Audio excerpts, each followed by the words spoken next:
চীন থেকে মিয়ানমার হয়ে সড়কপথে বাংলাদেশ যুক্ত হলে পাল্টে যেতে পারে এই অঞ্চলের মানুষের ভাগ্য। তিন দেশের নীতি নির্ধারক ও বিশ্লেষকরা মনে করেন, বিনিয়োগ, অবকাঠামো, শিল্পায়ন ও আঞ্চলিক সরবরাহ ব্যবস্থায় গুরুত্বপূর্ণ ভূমিকা রাখবে এই অর্থনৈতিক করিডোর। বেইজিংয়ের প্রস্তাব গ্রহণ এবং তা ইতিবাচক হিসেবে দেখছে ঢাকা, জানিয়েছে পররাষ্ট্র প্রতিমন্ত্রী হুমায়ুন কবির। প্রধানমন্ত্রী চীন সফরের 2 মাস পর প্রস্তাবটি নিয়ে দুই দেশ কতটা এগিয়েছে এ বিষয়ে অবশ্য এখনো কিছু বলতে চান না তিনি। চীনের ইউনান ঘুরে এসে আলমগীর স্বপন জানাচ্ছেন এর বিস্তারিত। 45 বছর ধরে কোটি মানুষের আস্থায় পাইপের বস আরএফএল পাইপ। চীনের বাওশানের চিংলং স্ট্রিট এক সময়ের দক্ষিণ সিল্ক রুটের অংশ। হাজার বছর আগে এই সিল্ক রোড ধরে মিয়ানমার হয়ে বাংলাদেশের সাথে যোগাযোগ ছিল চীনের, কিন্তু এশিয়ার পূর্ব ও দক্ষিণের বাণিজ্য এবং যোগাযোগের প্রাচীন এই পথটি নানা কারণে হারিয়েছে কালের গর্ভে। পরিবর্তিত ভূরাজনৈতিক বাস্তবতায় এই পথে চীন আবারও নতুন করে অর্থনৈতিক করিডোরের প্রস্তাব হাজির করেছে। ইউনান প্রদেশের কুনমিং থেকে মিয়ানমারের রাখাইন ও মান্দালয় হয়ে বাংলাদেশের সীমান্ত পর্যন্ত সড়ক পথে সরাসরি যোগাযোগের পরিকল্পনা দেশটির। লংডিং কাউন্টির এই সড়কটি একটি অংশ যাচ্ছে মিয়ানমারের দিকে, আরেকটি অংশ ভারতের দিকে। চীন যে অর্থনৈতিক করিডোরের কথা বলছে, সেক্ষেত্রে এই সড়কটি গুরুত্বপূর্ণ কানেক্টিভিটির জন্য।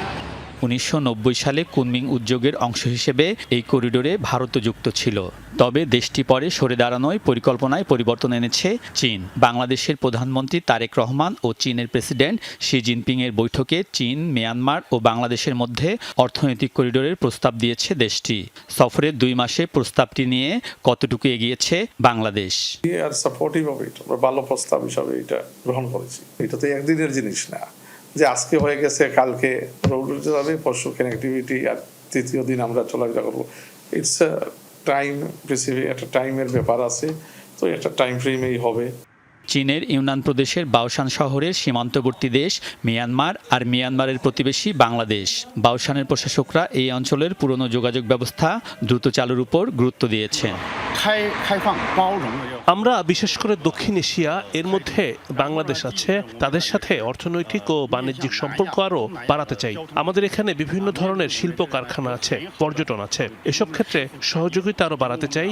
এজন্য আমরা সড়ক অবকাঠামো উন্নয়নে অনেক বিনিয়োগ করেছি। আশা করি ভবিষ্যতে বাংলাদেশের সাথে সড়কে সরাসরি যোগাযোগ হবে।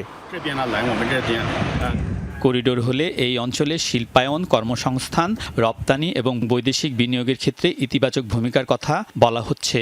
আসিয়ানভুক্ত দেশগুলোর সাথে বাড়তে পারে বাণিজ্য, আঞ্চলিক উৎপাদন ব্যবস্থার অংশ হওয়ার ক্ষেত্র প্রসারিত হবে বলে মনে করেন চীন ও মায়ানমারের বিশ্লেষকরা।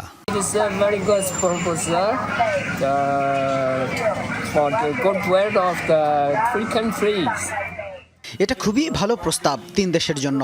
এটা অবশ্যই 3 দেশের অর্থনৈতিক উন্নয়নে সহায়ক হবে।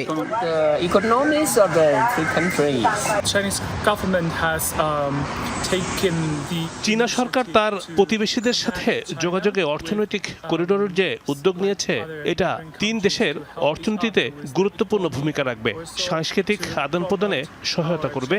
এতে প্রতিবেশী এসব দেশ নানাভাবে লাভবান হবে।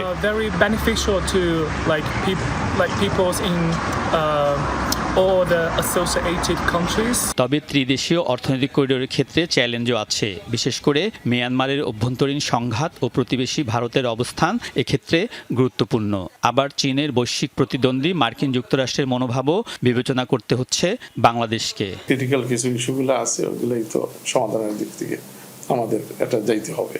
তো এই দিক থেকে চায়না খুবই আন্তরিক আছে, আশা করি মায়ানমারও হবে। যখন আমাদের যুক্তি, আমাদের আর্গুমেন্টগুলো আমরা প্রেজেন্ট করব, কিছুদিন পরেই তো আস্তে আলাপ আলোচনা আমরা শুরু করবো। We believe that we can do it through diplomacy. পররাষ্ট্র প্রতিমন্ত্রী বলেন, চীনের প্রস্তাবিত অর্থনৈতিক করিডোর বাস্তবায়নের ক্ষেত্রে বিবেচিত হবে বাংলাদেশের স্বার্থ। আলমগীর স্বপন, যমুনা নিউজ, ইউনান, চীন।